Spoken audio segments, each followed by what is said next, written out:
வேல்வேல் வெற்றிவேல். சாய் டிவி அன்பர்களுக்கு வணக்கம். நாம் முருகப்பெருமானுடைய பெருமைகளை, மகிமைகளை, முருக பக்தர்கள் அவர்களுடைய வாழ்க்கையில் நடந்த பல அற்புதமான அனுபவங்களை எல்லாம் நாம் பார்த்து கொண்டிருக்கிறோம். ஒவ்வொரு நாளும் கந்தர் அனுபூதியில் ஒவ்வொரு பாடல், அந்த பாடல்ங்கிறது சாதாரணமானது இல்லை, மிகவும் சக்தி வாய்ந்தது. ஒவ்வொரு பாடலும் ஒவ்வொரு பலனை தரக்கூடியது. அந்த பலன் இந்த பலனை தரும் அப்படின்னு சொன்னது மயான சித்தர் அப்படிங்கிற ஒரு மகா பெரிய சித்தர். அவர் தான் ஏடுகளில் எழுதி வச்சிருக்காரு. அந்த பலன்களை நாம் தெரிந்து கொண்டு ஒவ்வொரு நாளும் ஒவ்வொரு பாடலை நாம் படித்து கொண்டு வருகிறோம். யாருக்கு என்ன பிரார்த்தனை, என்ன பலனோ அதனை இந்த பாடலை 108 முறை நாம் படிக்கிறதாலேயும், படிக்க முடியல அப்படின்னு சொன்னால் 108 முறை அவங்களால முடிஞ்சதை படிக்கலாம். அப்படிப்பட்ட சக்தி வாய்ந்த பாடல்கள். ஒவ்வொரு பாடலுக்கும் யந்திரம், மூலமந்திரம் இதெல்லாம் கொடுத்துருக்காரு. ஆனால் அவை எல்லாமே குரு மூலமாகத்தான் நாம் தெரிந்து கொள்ள வேண்டும். பாடலை படித்தாலே போரும், கந்தபெருமான் நமக்கு அருள் செய்வான். இன்றைக்கு நாம் பார்க்க போகின்ற பாடல் என்ன பலனை கொடுக்கும் அப்படின்னு சொன்னால், வறுமையை நீக்கும், இல்வாழ்க்கையை அமைத்து கொடுக்கும். வறுமை நீங்கினாலே வாழ்க்கை அப்படிங்கிறது நல்லபடியாக இருக்கும். இது 19வது பாடலாக அமைந்துள்ளது. வடிவும் தனமும் மனமும் குணமும் குடியும் குலமும் குடி போகியவா, அடியந்தமிழா அயில் வேலரசே மிடியொன்றொரு பாவி வெளிப்படினே. ஒரு அற்புதமான கருத்தை அருணகிரிநாதர் சொல்கிறாரு. மிடி என்று ஒரு பாவி, அதாவது வறுமைங்கிற ஒரு பாவி வெளிப்பட்டு விட்டால் ஒருத்தருடைய வாழ்க்கையில் இது முன்னாடி சொன்ன எல்லாமே போயிடும். வடிவு, தனம், மனம், குணம், குடி, குலம் எல்லாமே போயிடும். போகியவா அப்படின்னு சொல்லாமல் போயிடுமே அப்படின்ட்டு ஒரு அப்படிங்கிறது அங்கே ஒரு ஆச்சரியக்குறி சொல்லுவாங்க இல்லையா. வறுமை வந்து விட்டால் கொடிது வறுமை, அதுவும் இளமையில் வறுமை அப்படின்னு ஔவையார் சொல்லியிருக்காங்க. அதனால் வறுமைங்கிறது ஒருத்தருக்கு வாழ்க்கையில் வந்து விட்டால் எல்லாமே போயிடும். ஒருத்தர் பால் போய் இறந்து எனக்கு கொடு அப்படின்னு கேட்டாவே அவ்வளோதான்.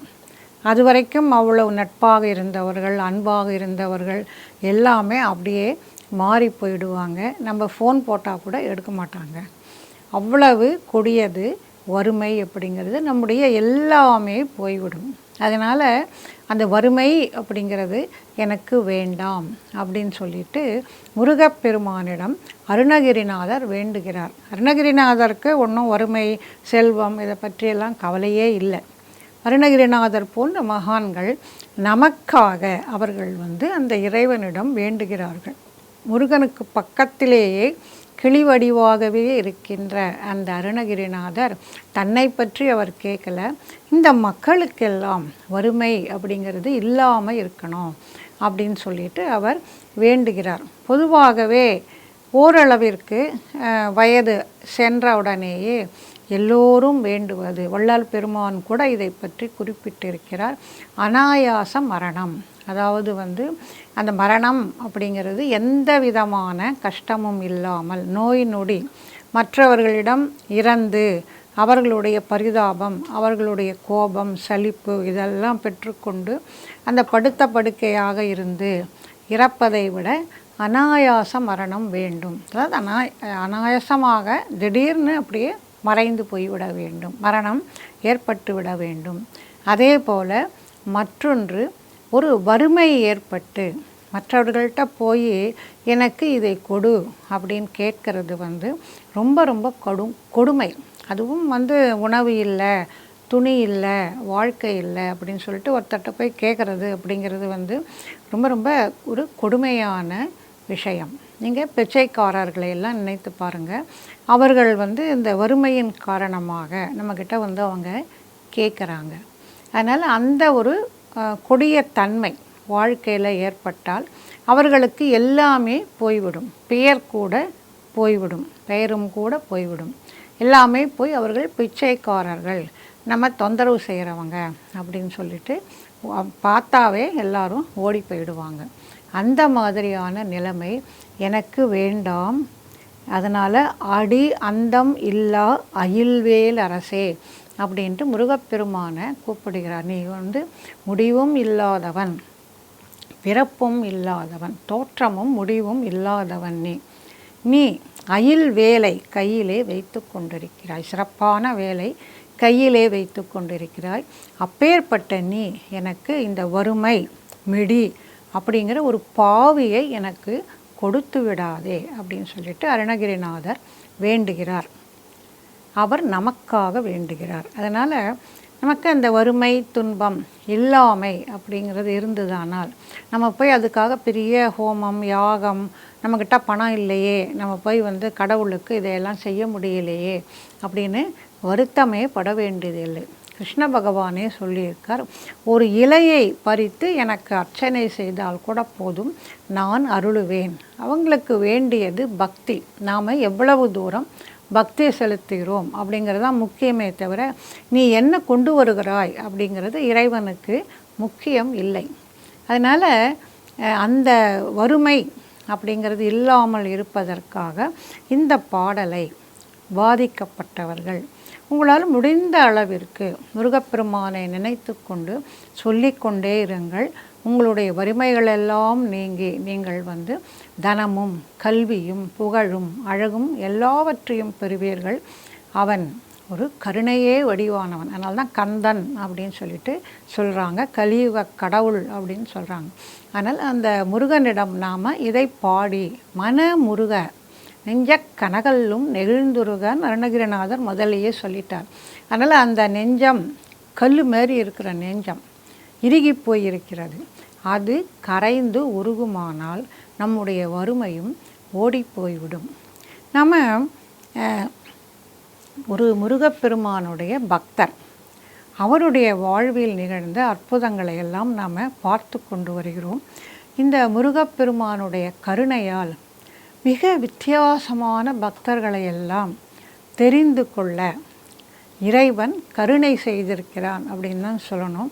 நம்ம தமிழ்நாட்டிலே பல முருக பக்தர்கள் இருந்திருக்கிறார்கள், நமக்கெல்லாம் தெரியும். ஆனால் நாடு விட்டு நாடு அவன் அந்த மனிதர்களை கவர்ந்து இழுத்து அவர்களுடைய வாழ்க்கையிலேயே எத்தனை அற்புதங்களை எல்லாம் நிகழ்த்தியிருக்கிறான் அப்படின்னு படிக்க நேர்ந்தது.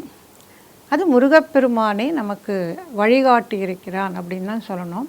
நான் தமிழ்நாட்டுக்கு முருகன்தான், அங்கே முக்கியமான கடவுள் தான். ஆனால் இன்னும் உலகளாவ எனக்கு பல பக்தர்கள் இருக்கிறார்கள் அப்படிங்கிறதையும் நமக்கு இந்த தொடரிலே சொல்வதற்கு அவன் வழிகாட்டி இருக்கிறான் அப்படின்னு தான் சொல்லணும். ஆச்சரியமாக இருக்கிறது அந்த பக்தர்களை பற்றியெல்லாம் தெரிந்து கொள்ளும் பொழுது.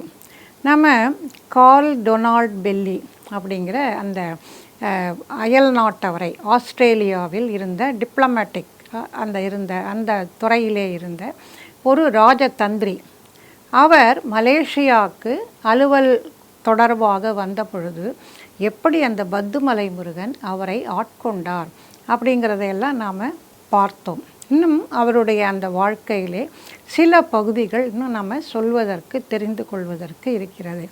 அவர் இந்த காவடி எடுத்துக்கொண்டு போவது, அலகு குத்தி கொள்வது, இதையெல்லாம் அவர் முதல்ல வெறுமே பார்வையாளராக பார்த்து கொண்டே இருந்தவர். போக போக அவர் தானே அதையெல்லாம் செய்ய ஆரம்பித்தார்.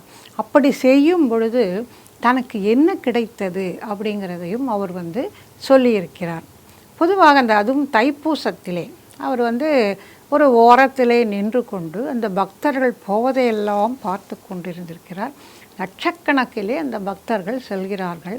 அவர்களுக்கு நடுவே அவர் நிற்கும் பொழுது அந்த பக்தர்கள் அவர்களிடமிருந்து வெளிப்படுத்திய அந்த காந்த அலை போன்ற அந்த இறை சக்தி உணர்வு அப்படிங்கிறது அவரையும் கொஞ்சம் கொஞ்சமாக ஆட்கொள்கிறது, அவருக்குள் புகுகிறது. அவர் தன்னை மறந்த ஒரு ஆனந்த நிலைக்கு அவர் செல்கிறார். அவரே சொல்கிறார், இன்னும் நான் கொஞ்ச நேரம் நின்று இருந்தேன்னா அப்படியே மயங்கி போய் விழுந்திருப்பேன், அதனால் நானும் படிக்கட்டுகளில் ஏற ஆரம்பித்தேன் அப்படின்னு சொல்லிட்டு அவர் தன்னுடைய அந்த நேர்காணலில் பேட்டியில் அவர் ஒரு மிக நீண்ட பேட்டியை அவர் கொடுத்திருக்கிறார். அதில் அவர் சொல்கிறார், அந்த மாதிரி அவர் அதுக்கப்புறமாக 3 தைப்பூசங்களுக்கு அவர் செல்கிறார். அவரும் அலகு குத்தி கொள்கிறார், அவரும் காவடி எடுக்கிறார். இதெல்லாம் அவருடைய வாழ்க்கையிலே நிகழ்கிறது. அந்த சமயத்திலே அவருக்கு ஏற்பட்ட அற்புதமான அனுபவங்கள், எப்படி தன்னை சூழ்ந்த அந்த இறை நிலை அப்படிங்கிறது இருந்தது, தான் இதுவரை அறியாத ஒன்று அப்படிங்கிறதையெல்லாம் அவர் பேசுகிறார்.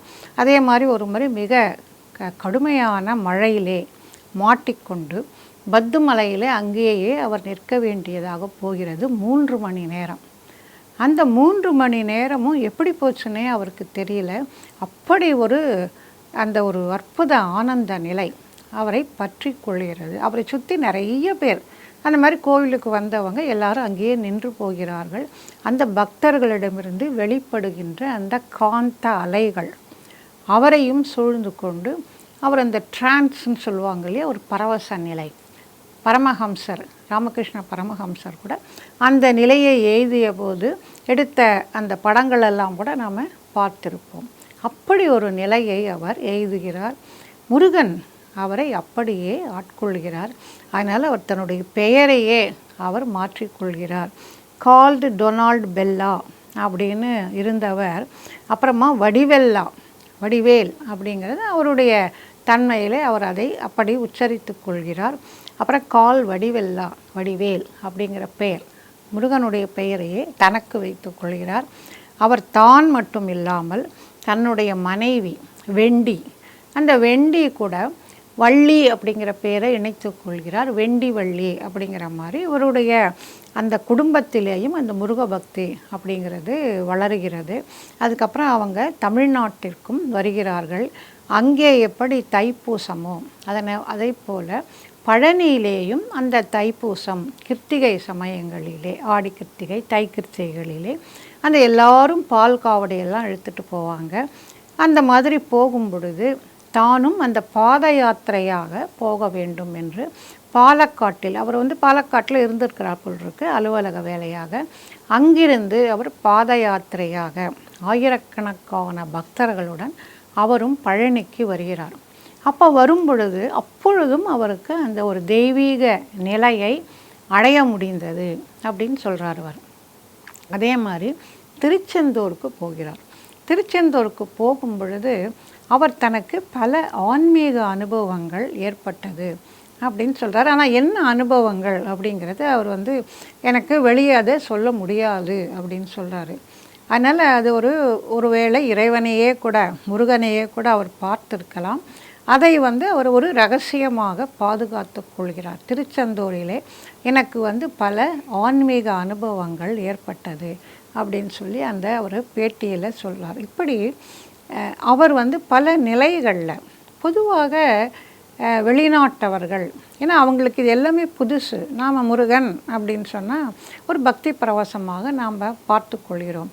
ஆனால் புதிதாக ஒருவர் பார்க்கும் பொழுது அவர்களுக்கு எல்லாவற்றையும் கவனிக்கின்ற நிலை ஏற்படுகிறது. எப்படி அப்படின்னா, நம்முடைய இல்லத்திற்கு நம்ம தினமும் போகிறோம். உள்ளே போகும் பொழுது தினமும் போவதால் நமக்கு வேறு எதையும் நம்மால் கவனிக்க முடியாது. வாசலிலிருந்து போகிறோம், அங்கே பூக்கள் எல்லாம் பூத்து குலுங்குகின்றன, பல செடிகள் இருக்குது, பல மரங்கள் இருக்கும், அந்த மாதிரியெல்லாம் இருக்கும். நம்ம வீடுக்கு போகின்ற நிலையிலே கூட சொல்லலாம், தெருவிலே கூட. ஆனால் தினமும் பல ஆண்டுகளாக நம்ம போய்கொண்டே இருக்கும் பொழுது நம்ம அவற்றையெல்லாம் சரியாக கவனிக்க மாட்டோம். நேராக வீட்டுக்கு போகணும் அப்படிங்கிறது தான் நம்முடைய குறிக்கோளாக இருக்கும். ஆனால் புதிதாக ஒருவர் அந்த தெருவுக்குள் நுழைகிறார் அப்படின்னு சொன்னால் அவரால் எல்லாத்தையும் பார்க்க முடியும். என்னென்னலாம் இருக்குது அப்படின்னு கவனிச்சுக்கிட்டே வருவார்.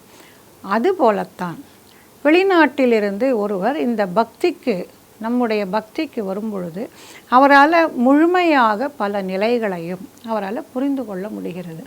அப்படிதான் அவர் சில கருத்துக்களை சொல்கிறார். அவர் சொல்கிறது என்ன அப்படின்னா, ஆண் தன்மை, அப்படி ஆண் தன்மையும் பெண் தன்மையும் இணைந்தது தான் இந்த பரம மண்டலமே. உலகம் மட்டும் இல்லாமல் இந்த பெரிய மண்டலமே இரண்டும் சேர்ந்தது தான். இந்த ஆண் தன்மை அப்படிங்கிறது நாம் சொல்கிறது சிவம் அப்படின்னு சொல்லுவோம். இந்த சிவம் அப்படிங்கிறது செயலற்றது, அது எதுவுமே செயல்படாது, அப்படியே இருக்கும். இதெல்லாம் நமக்கு தெரிஞ்சது தான். ஆனால் அவர் சொல்கின்ற முறை வேறு விதமாக இருக்கிறது. அந்த எதுவுமே இல்லாமல் சவமாக அந்த சிவம்ங்கிறது அண்டம் முழுக்க நிறைந்திருக்கிறது. அதிலே சக்தி என்கின்ற இயங்கும் நிலை, அந்த இயங்கும் நிலை வந்தால்தான் அதற்கு ஒரு பொருள் ஏற்படுகிறது.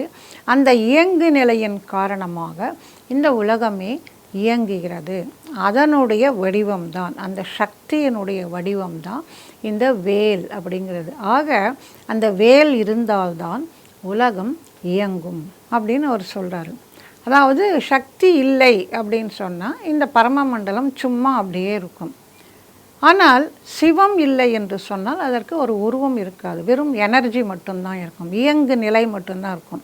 அதை ஒரு பொருளாக நம்மால் பார்க்க முடியாது. ஆக சக்தியும் சிவமும் சேரும் பொழுது அந்த ஒரு இயங்கு நிலை, உலக இயக்கம் அப்படிங்கிறது ஏற்படுகிறது.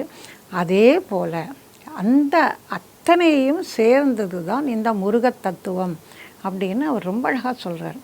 அது சிவனால் உருவாக்கப்பட்டவன் முருகப்பெருமான். அவன் இருக்கான், தோற்றமாக இருக்கிறான். சக்தியினுடைய வடிவமாக வேல் இவனிடம் சேருகிறது. ஆக சிவனும் சக்தியும் இங்கே சேரும் பொழுது இரண்டுமாக சேர்ந்து வேல் கொண்ட முருகனாக, வேலவனாக இவன் இங்கே காட்சியளிக்கிறான். அவனாலே தான் இந்த உலகமே இயங்குகிறது அப்படின்னு சொல்கிறார். அதனால தான் இவ்வளவு ஈடுபாடு அந்த முருகனின் மேலே வந்தது அப்படின்னு அவர் பல தத்துவங்களை சொல்கிறார், பல ஆராய்ச்சிகளை அவர் இன்றைக்கும் அவர் தொடர்ந்து கொண்டு இருக்கிறார். இப்படி ஒரு அற்புதமான முருகனுடைய ஒரு பக்தரை நாம் பார்த்தோம்.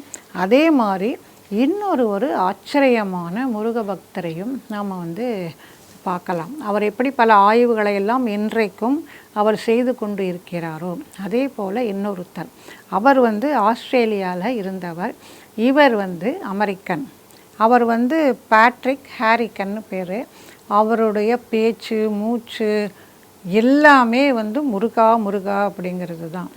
அவர் அமெரிக்காவிலே அவர் இந்த இலக்கியங்கள் அப்படிங்கிற அந்த இதை அவர் எடுத்துட்டு படிக்கிறார்.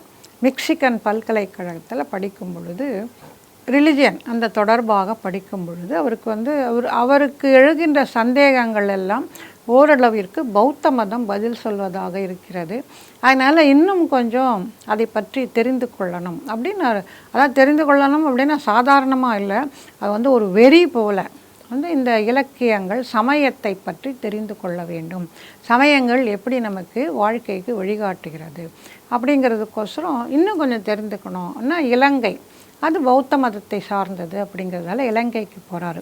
இலங்கைக்கு போயிட்டு அங்கே இந்த பௌத்த மதத்தை பற்றி அவர் ஆய்வு மேற்கொண்ட பொழுது கௌரி பாலா அப்படிங்கிற ஒரு மகான், அவரை சந்திக்கின்ற ஒரு பாக்கியம் இவருக்கு கிடைக்கிறது. இந்த பேட்ரிக் ஹாரிக்கனுக்கு அவர் இவரை முருகப்பெருமானிடம் வழிபடுத்தி நீங்கள் ஒரு தடவை திருகோணமலையிலிருந்து கதிர்காமத்திற்கு பாத யாத்திரையாக 41 நாட்கள் போவாங்க, நீங்கள் அதில் போய் கலந்துக்கிட்டு பாருங்கள், உங்களுக்கு பல்வேறு அனுபவங்கள் கிடைக்கும் அப்படின்னு சொல்கிறார். அதுதான் அவருடைய வாழ்க்கையில் திருப்பு முனையாக அமைகிறது. இவர் தான் மதங்களை பற்றி தெரிந்து கொள்ளணும்னு ஆசையாச்சு.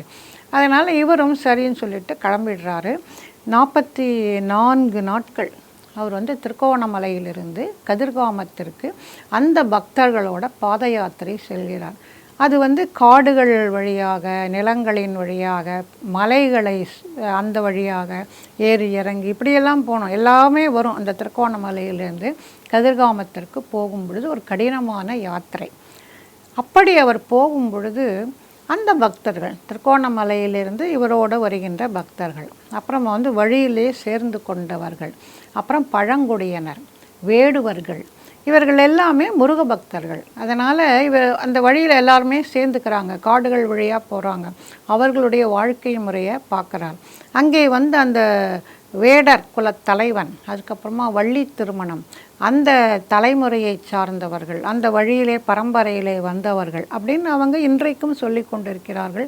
கதிர்காமத்தில் தான் வள்ளி திருமணம் நடந்தது, வள்ளியை அங்கே தான் முருகன் சந்தித்தான் அப்படின்னு சொல்லிட்டு. ஸோ அந்த பரம்பரையிலே வந்தவர்கள் இன்றைக்கும் கதிர்காமத்தில் மாலை பூஜையின் பொழுது மூத்த பெண்கள், வேடுவ பெண்கள் தான் வந்து முதல்ல விளக்கு ஏற்றி வைப்பாங்க.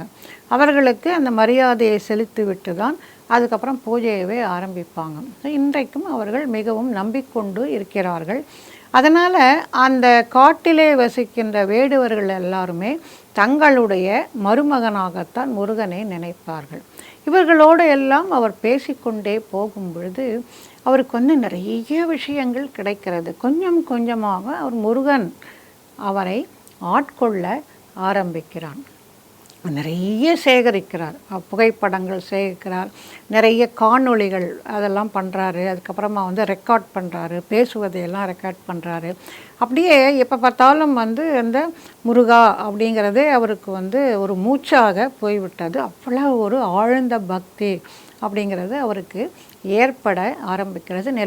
நிறைய தொகுத்து நிறைய அதையெல்லாம் செய்ய ஆரம்பிக்கிறார்.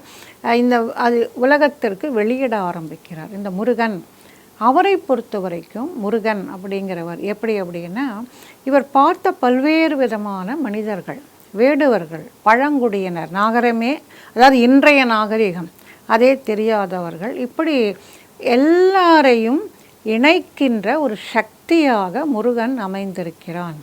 இந்த உலகத்தை ஒருங்கிணைப்பவனாக முருகன் இருக்கிறான். ஆக முருகன் தான் எல்லாமே, அவன்தான் பரம்பொருள் அப்படிங்கிற அந்த நிலைக்கு அவர் வந்து விடுகிறார். நிறைய வந்து அந்த ஸ்கந்தனை பற்றி அவர் வந்து ஆராய்ச்சி பண்ண ஆரம்பித்து நிறைய பத்திரிகையெல்லாம் கூட அவர் நடத்த ஆரம்பித்தார். இப்படி இன்றைக்கும் அவர் வந்து இப்படி ஒரு ஆய்வு செய்பவராக இருக்கிறார். இவங்க 2 பேருமே இன்றைக்கும் அவர்கள் முருகனை பற்றி ஆய்வு செய்து பல கட்டுரைகளை, முருகனை பற்றினா அந்த பக்தியிலே ஆய்வு செய்து உலகத்திற்கு அந்த ஸ்கந்த முருகன் அப்படிங்கிற அந்த நிலையை, அந்த பரவச நிலையை உலகத்திற்கு அவர்கள் கொடுத்து கொண்டே இருக்கிறார்கள். இந்த பக்தர்களை நாம் பார்க்கும் பொழுது ரொம்ப ஆச்சரியமாக இருக்கிறது. நாம் அந்த வேலைக்கு அந்த முருகன் பக்தி செலுத்திட்டு நம்ம வேறு வேலையை பார்க்க ஆரம்பிச்சிருவோம். ஆனால் இவர்கள் வந்து அதையே தங்களுடைய வாழ்க்கையாக, பேச்சாக, மூச்சாக ஆக்கிவிட்டார்கள். அந்த அளவிற்கு முருகன் இவர்களை ஆட்கொண்டு இருக்கிறான். ஒரு ஆச்சரியமான முருக பக்தர்களை நாம் பார்த்தோம், மேலும் பார்ப்போம். நன்றி, வணக்கம்.